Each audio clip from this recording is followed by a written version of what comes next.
Hi guys, if your NOCO Boost Plus GB40 has a red light staying on and if it won't just start properly, the unit is usually in the protection or safety lockout mode.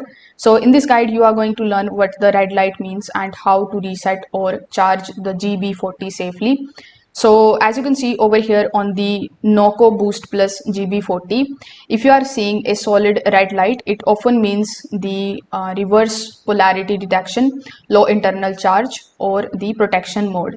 If you see the flashing red light, it usually points to a clamp connection problems or unsafe battery conditions. The GB40 is basically designed to block the output automatically if it detects a risk. So you need to first of all verify the red clamp and the black clamp.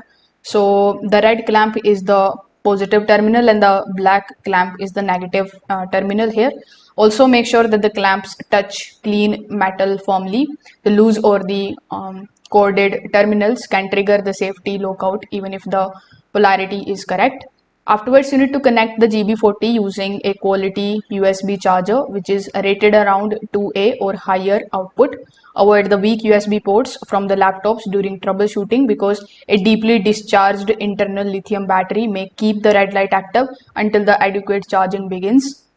Now you can also disconnect all the clamps and power sources, and then you can just simply press and hold this particular power button for at least 7 to 10 seconds before turning the unit back on.